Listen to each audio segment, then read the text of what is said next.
Buenas tardes. Hoy es el último día y entonces vamos a procurar enfocarlo a cosas prácticas de cara a lo que viene, porque lo importante ya hemos dicho que es lo que viene, no la charla de aquí. Recordar la práctica de escuchar las cosas con el fondo, porque hoy voy a poner tarea para escuchar y escribir y leer cosas con el fondo. Es una dimensión nueva, es un instrumento nuevo, instrumento que existe, pero que no hay experiencia, no hay práctica de usarlo. Entonces vamos a ver, entre la tarea que pongamos hoy, cómo se puede trabajar con el fondo, lo que llamo trabajar con el fondo sin verlo. Pero antes vamos a ver un poco dos cosas, dos diagnósticos y dos instrumentos, para el que lleva ya buscando tiempo y decimos que está en la rampa. Y luego dividiremos la rampa en dos y diremos cómo debe actuar el que está por abajo y cómo debe actuar el que esté por encima de la mitad de la rampa. En diagnósticos estáis procurando pulir, estáis procurando ser más perfectos y más plenos. Entonces vamos a ver qué diagnóstico, cómo podéis diagnosticaros los fallos, los defectos, lo que aún falta por hacer, porque cada cual sois distintos. Entonces, en cuanto a diagnósticos, tenemos dos formas. Una, la dificultad que encontréis en ciertas reglas. Ya sabéis que son 7 reglas, las dos primeras son las más difíciles. Bueno, pues las propias reglas son un diagnóstico de qué es lo que os falta. Las reglas llegará un momento en que os salgan todas solas sin ningún esfuerzo, pero hasta que no llegue ese momento, el pulir implica irlas incorporando, de forma que si alguien, por ejemplo, tiene dificultad para eliminar pensamientos negativos, bueno, pues ahí tiene un campo de batalla y no va a llegar arriba del todo hasta que consiga eliminar los pensamientos negativos de su vida. Y eso se consigue después sin esfuerzo y antes con esfuerzo, y al principio con mucho esfuerzo y con muchos fracasos. De forma que las reglas, la facilidad o dificultad con que las lleváis adelante ya es un primer diagnóstico. De manera que lo que no salga bien os tiene que salir mejor y tenéis que luchar por ello. No obstante, hay personas que las reglas pues les van bastante bien y sin embargo pues todavía faltan cosas. Entonces vamos a ver el diagnóstico que algunos quizás conocéis porque ya he hablado de él, de los dos círculos, el círculo negativo y el círculo positivo. Y el diagnóstico de los círculos es más exigente y detecta cosas que las reglas quizás no detectan. El círculo negativo, que está aquí abajo, sería este, y aquí está la posesión, que la escribo la primera, pero es la última, que desaparece. Arriba está el egoísmo, aquí está la falta de guía interior. Aquí está el miedo, la inseguridad, y aquí está la intolerancia. Esto está en la web, en los dos círculos. Aquí está la intolerancia. Bueno, pues una persona que solo funciona con la mente y por lo tanto en absoluto trabaja con el fondo, con su guía interior, normalmente tiene miedos, tiene inseguridad, todo el mundo es enemigo y por tanto se comporta de una forma agresiva, arisca, es egoísta, de ninguna manera puede volcarse al exterior y ayudar a los demás, porque tiene muchos problemas internamente. Generalmente puede ocurrir que esa persona sea posesiva. Si se deja afectar mucho por los comportamientos de los demás, es posesiva, porque luego veremos que la posesión es precisamente el dejarse afectar, el querer mandar en la vida de los demás, y como consecuencia de ser posesiva, es intolerante. Es decir, no acepta que la gente sea como sea y está en continuo conflicto con las personas. Bueno, pues una persona que esté toda recorriendo continuamente este círculo negativo o inferior es un desastre y no es vuestro caso, pero tenéis que ir pasando completamente, no parcialmente, sino completamente al círculo positivo de arriba. Y el círculo positivo, me parece que así, aquí está servicio. En lugar de egoísmo hay servicio. Y no pongo amor porque también la palabra amor es una palabra muy usada, y muy bonita, pero muy usada. De manera que prefiero la idea de servicio. Aquí hay dos sillas. Dos. Entonces, en lugar de egoísmo, servicio. En lugar de falta de guía interior, evidentemente, guía interior, funcionamiento con el fondo. Guía interior es lo mismo que fondo. En lugar de posesión, vamos a decir así, no posesión. En absoluto, la persona que está funcionando con el fondo tiene posesión y necesita que los demás hagan ciertas cosas. Deja libres a los demás. Como consecuencia de que no tiene posesión, es tolerante. Y como consecuencia de que trabaja con el fondo, esto es el fondo, la guía interior, pues entonces, digamos que es segura de sí misma y no tiene miedos. De manera que esta sería el círculo positivo, que es justo el opuesto del círculo negativo. Bien, ahora imaginaos que aquí es un disco y aquí en la arriba es otro disco. Pues bien, se trata de que recorráis mentalmente el disco de abajo y veáis qué restos, qué pequeñas parcelas o migajas de una de estas cosas tenéis todavía.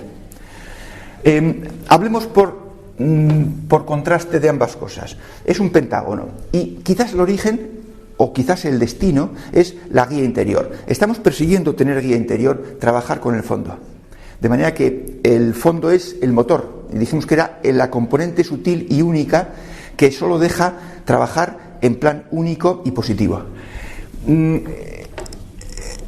Tenéis que hacer como si tuvierais el fondo activo y con voluntad trabajar en plan positivo en las cosas, con las reglas, etc. De manera que esto es quizás el objetivo, trabajar con el fondo y no trabajar solamente con la mente. La posesión, es bueno hablar de ello porque la posesión ya hemos dicho que es lo último que se pierde. Y fijaos que la posesión es cuando una persona establece mentalmente ciertos lazos con otras personas a las que esa persona considera de alguna forma inferiores y entiende que por su posición tiene derecho a pedir a esas personas ciertas cosas, ciertos comportamientos. Por ejemplo, los hijos. Pues entonces, y claro, según esos hijos respondan o no a los deseos, expectativas o planes que la persona poseedora tiene, pues la persona poseedora se siente bien o se siente mal, se siente a gusto o se siente a disgusto. Es decir, posesión es, como habíamos dicho, necesitar que los demás, que alguien actúe de una cierta forma para yo sentirme bien. Y esa es la raíz de una infelicidad constante o permanente, porque no todo el mundo va a actuar como yo desearía, porque ni la divinidad es tan acaparadora que pretende que todos los humanos actúen como ella quiere, sino que deja libertad. Y si la divinidad deja libertad, nosotros mucho más tenemos que dejar libertad. De forma que la posesión es todo eso de, digamos, horrible, pero sin embargo se disfraza de: es que yo me preocupo por ti, es que haz esto porque te conviene. Es amor lo que te tengo. La posesión nunca se reconoce como posesión. En realidad, la posesión es una completa irrealidad, porque ningún hijo es dependiente indefinidamente de sus padres, y nadie es indefinidamente dependiente de nadie. Todos somos seres libres. Y captar esa realidad, como hemos dicho aquí, no es ningún mérito, es pisar tierra. Mientras tengamos posesión, y posesión es dejarse afectar por los comportamientos de los demás. Eso es posesión, dejarse afectar. Si yo me dejo afectar, es que todavía soy posesivo. Porque no he dejado en libertad absoluta a esa persona para que actúe según su nivel de evolución, según su nivel de educación, según su nivel de perfección. Y yo pretendo que esa persona haga ciertas cosas bien, por lo menos bien para mí. Y eso es posesión. De manera que mientras tengáis alguna miajitina de dificultad con la regla segunda, estáis dentro de una cierta posesión. Y ya digo, y es irrealidad, porque nadie tiene derecho a dominar, ni a pretender, ni a prefijar el comportamiento de los demás. Y es perfectamente posible que uno esté feliz del todo, siendo los demás como sean, cónyuge incluido. Es perfectamente posible. Dios sería una calamidad si nos hubiera hecho dependientes de lo que haga el cónyuge. Dios sería una calamidad. y no es calamidad. Las calamidades somos nosotros. De forma que posesión, por eso, repito muchas veces, que es lo último que se pierde. El último obstáculo que venceréis para llegar a la meseta, previsiblemente será la posesión. Eso sí, disfrazada de muy nobles palabras. El miedo y la inseguridad es una consecuencia de no trabajar con el fondo. Cuando uno trabaja con el fondo, pues se ve débil, se ve vulnerable, se ve atacable. Para empezar, lógicamente, pues también tiene otras cosillas, otros defectos, posesión, inseguridad. Y entonces, pues como se ve vulnerable y que todo el mundo es enemigo, pues entonces la persona se empequeñece, se cobija en una armadura, en unas murallas de pinchos. Entonces, esto no se puede atacar tal cual en sí, sino que hay que atacarlo favoreciendo, desarrollando el motor que quita los miedos y da seguridad. La autoestima podríamos ponerla aquí también. La autoestima es una falta de motor, de guía interior. La intolerancia es una consecuencia de la posesión. La persona que es posesiva, pues es intolerante por naturaleza. La intolerancia es la manifestación externa, la respuesta hacia los demás de ese mal hábito, de ese mal planteamiento, de ese planteamiento irreal que uno tiene y que se llama posesión. Deseo de tirar de los hilos. Bien, y entonces están también contrapuestos la idea de servicio, la idea de darse a los demás, la idea de ocuparse de los demás. Está en contraposición con lo que en el círculo negativo es el egoísmo, el yo solo, y los demás no existen. A mí me gusta decir que amor es preocuparse de los problemas de los demás cuando uno ha dejado de ser problema para sí mismo. Y amor es algo que tiene que salir solo y que es una consecuencia de la plenitud interior, de la luz interior, de la abundancia interior. Entonces, sale fácil y es espontáneo el hacer caso a los demás, porque uno ya no es problema para sí mismo. Mientras tengamos problemas nosotros internos nuestros, no podemos, desde luego, amar a tiempo parcial ni hablar, preocuparnos por los demás a tiempo parcial ni hablar. En algunos ratillos, como cuando nos llame la conciencia a ser buenos de verdad, etcétera, pero de forma continua y permanente, no. De forma continua es cuando uno está aquí arriba. De forma que esto es un instrumento de diagnóstico muy exigente, muy exigente. Entre las reglas y sus dificultades y el diagnóstico de los dos círculos tenéis muchas formas de saber dónde tenéis esos pequeños lastres, esas pequeñas dificultades, esas asignaturas pendientes. Yo en Pamplona suelo poner un ejemplo, aquí pondré otro. Sois como una gran cuerda, un tremendo cordel que tiene que entrar en la catedral. Y tenéis una parte ya dentro de la catedral o en la puerta, pero otra parte está en la playa de Ondarreta. Y entonces hay que coger el trozo que está en la playa de Ondarreta e irlo tirando y subirlo poco a poco y acercarlo a la catedral. Mientras tengáis alguna parte de vosotros en la playa de Ondarreta, no vais a poder tener el contacto con el fondo permanente, dominado y pleno. Las cosillas que veáis en este círculo negativo, las cosillas que veáis son trozos de vuestra cuerda que está muy lejos del círculo positivo. Y hay que subirlo, hay que ir tirando. Porque pudiera ocurrir que estéis mucho tiempo, incluso años, luchando con las reglas y si no diagnosticáis qué parte vuestra está en Ondarreta, no vais a poder llevar toda la cuerda a las cercanías de la catedral y que entre toda en la catedral. De forma que los instrumentos serían las reglas y el círculo de los dos círculos. Entonces, ¿qué armas hay para evolucionar, avanzar y progresar? Pues hemos dicho que el contacto con el fondo es la primera arma.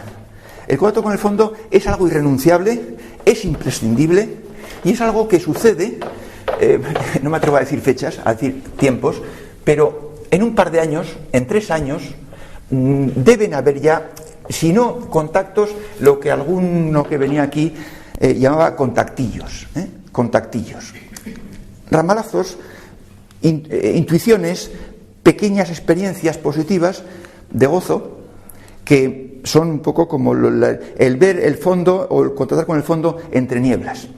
No, pues es un trabajo que ya sabéis cómo se hace, está puesto en la web y que debéis trabajar con calma, con tranquilidad, pensando en eso, en un horizonte de 2-3 años.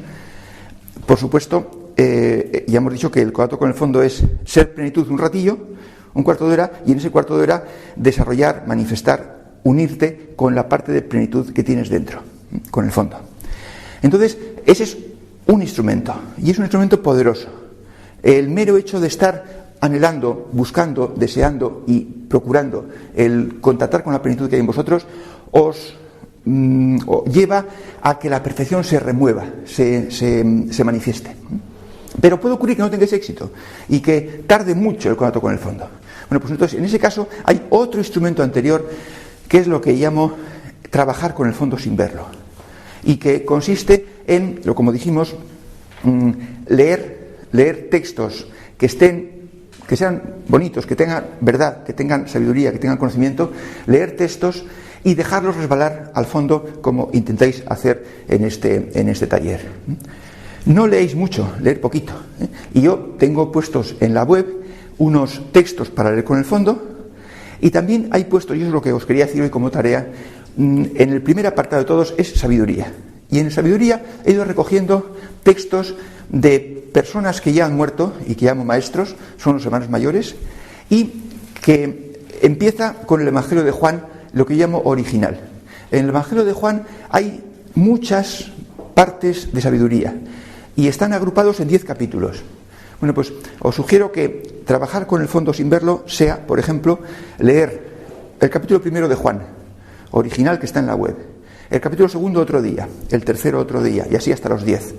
Luego tenéis otras 5 cartas de Santiago y Juan, cortitas, 10 versículos. Pues descargaros, o que alguien os descargue, alguien quizás que domine más el tema de Internet, y leeros despacio, en silencio, en tranquilidad, en penumbra, en soledad, leeros una carta de Santiago, dejándola resbalar al fondo, despacito, muy despacio. Casi, y diría meditando esas cartas, porque están escritas por alguien que sabe. Y además del Evangelio de Juan, que tiene 10 capítulos, uno para cada día, y de las 5 cartas de Santiago y Juan, hay lo menos una docena de textos de maestros de muy diverso pelaje y de muy diversos tiempos. Bueno, pues esas son todo textos de sabiduría, están muy trillados, están muy cribados, y dentro de vuestro fondo lo harán resonar previsiblemente. Entonces, otra forma que tenéis de trabajar con el fondo sin verlo es leeros a vosotros mismos lo que escribéis en un diario que debéis llevar. Un día que haya sido positivo, un día que hayáis comprendido o visto o entendido algo y que luego lo hayáis escrito. Es decir, vosotros mismos sois vuestra propia fuente de sabiduría. Y en tercer lugar, podéis también leer subrayados vuestros que tengáis de libros que estáis leyendo. Todos conocéis literatura del conocimiento con mayúsculas. Están en la salud, hay un montón de libros recomendados que todos son de gente que sabe y por lo tanto no tienen ninguna barbaridad. De manera que entonces, pues un ratito de lectura reposada, meditada y lenta, sometida adentro, al interior de uno de esos libros o de alguna cosa que hayáis subrayado de esos libros, porque también os recomiendo que leáis los libros con un papel, con un lápiz, un pilot o un bolígrafo o un lo que sea, y subrayéis aquellas partes que os digan más, que os muevan más, que remuevan vuestro interior, porque de eso se trata. Se trata de hacer que el fondo vaya moviéndose y no esté ahí depositado, enterrado bajo un montón de arena. De manera que el trabajar con el fondo sin verlo, leyendo cosas que tengan verdad con mayúsculas, es también un instrumento que tenéis. Y también tenéis el instrumento del contacto con el fondo. Es un ejercicio que no debéis dejar de hacer, no digo que todos los días, ni mucho menos, pero cuando tengáis un rato, es bueno el que, aunque no triunféis, aunque no lo consigáis, sigáis dándole a jugar a ser plenitud. Un ratito, jugar a ser plenitud, a contactar con la plenitud que hay en vosotros. Y recordar que el arma que tenéis para eso es vuestro deseo intenso, vuestro anhelo, vuestras ganas de contactar con esa plenitud que no está lejos. Hace falta ponerse una postura, y es muy difícil explicar esa postura.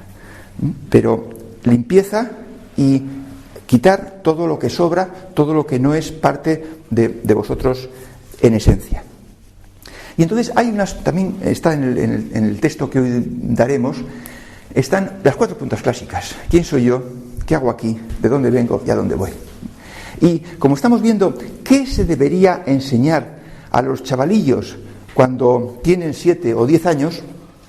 Voy a proponer unas respuestas a estas preguntas. Y entonces, a la pregunta de ¿quién soy yo? La respuesta es que eres un ser que está aquí para hacer un trabajo.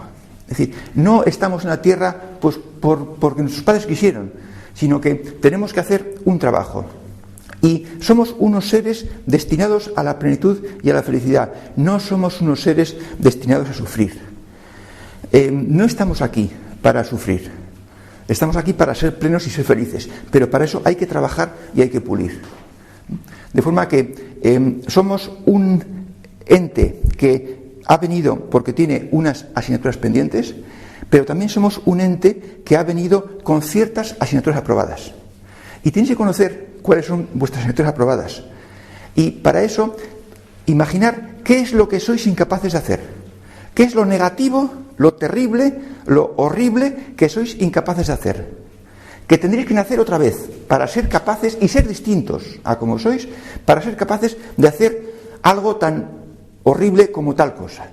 Bueno, pues ese aprendizaje, esa imposibilidad de hacer el mal de manera clara y concreta en un tema, eso es lo que sois. Esa es vuestra esencia. Esas vuestras asignaturas aprobadas. De forma que, y recordar cuando teníais 7 o 10 años, que ya entonces apuntaban esas características vuestras que ahora conocéis perfectamente. Bueno, pues esa es la plenitud que encerráis. Y eso es lo que teníais cuando vinisteis. Y eso es lo que sois en el fondo. Y a eso es a lo que hay que llegar. A la unión con esa parte, con esa forma de ser. Porque ya hemos dicho que la divinidad no es un ser personal, sino que es un estado, una forma de ser. Y nos está invitando a que nosotros también seamos de esa misma forma de ser, o parecida.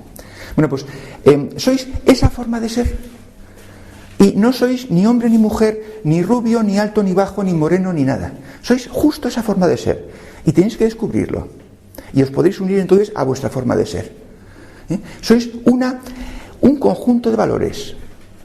Conjunto de valores que pertenecen a vuestra persona y que son irrenunciables. Y no os cuesta ningún esfuerzo. Fijaros que no os cuesta ningún esfuerzo ser así. Porque sois así. Bueno, pues esa es el copito de plenitud que tenéis. Ese es vuestro fondo, esa es vuestra esencia, vuestra naturaleza. Y se trata de llegar a contactar con eso. Claro que tiene que contactar con eso, pues algo verdaderamente elevado. No va a contactar con eso la planta del pie. La planta del pie no es capaz de contactar con eso. Tiene que contactar con eso vuestros valores más elevados y vuestra conciencia más limpia. Con esa forma de ser. Entonces, ¿qué hago aquí? Pues mira, haces completar esa forma de ser que no es completa. Porque si fueras completa, pues entonces no tendrías ningún problema con las reglas, o al cabo de 6 meses te saldrían todas solas. Porque ese es el destino del ser humano, que todas las reglas salgan solas. Y que el estar en el círculo positivo no cueste ningún esfuerzo porque uno está siempre allá. Entonces, ¿qué hago aquí? Pues debieras estar pugnando por subir. Y solo si estás muy despistado o muy despistada en el pasado, y a lo mejor ni siquiera en el pasado, por lo menos en el pasado con memoria, estarás haciendo otras cosas. Pero si haces otras cosas, la gente que hace otras cosas, pues claro, no está dando a su vida el sentido que tiene, y por tanto no se siente bien. Nos sentimos bien cuando estamos mejorando y acercándonos a la forma de ser perfecta que tiene el uno. De manera que a la respuesta de ¿qué hago aquí? Se podría decir algo muy claro. Estás aquí avanzando. Y avanzas, pero conviene que te des cuenta de cómo avanzas y que realmente te dediques a eso. Todo el mundo avanza. Todo el mundo avanza. También Hitler, cuando era mayor, era algo mejor que cuando era jovencito. Era un poco menos cabrito, pero no fue suficiente. Bueno, pues todos avanzamos. Pero es al final del nivel 3, cuando realmente nos damos cuenta de que tenemos que avanzar y de que lo nuestro es avanzar. Antes no nos damos cuenta. Es igual, pero no nos damos cuenta. De manera que vosotros que os deis cuenta, bueno, pues tenéis mucho ganado porque ya dijimos que la velocidad iba creciendo.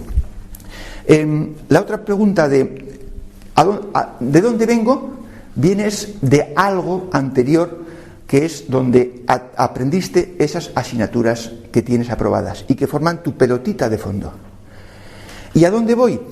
Pues a completar eso y a lo que aquí llamamos la meseta, el nivel 4, que es una meta exigente, pero que no es imposible y que tampoco es difícil, que exige constancia y exige pues esa transformación que supone el dejar completamente el círculo inferior y subir totalmente al círculo superior.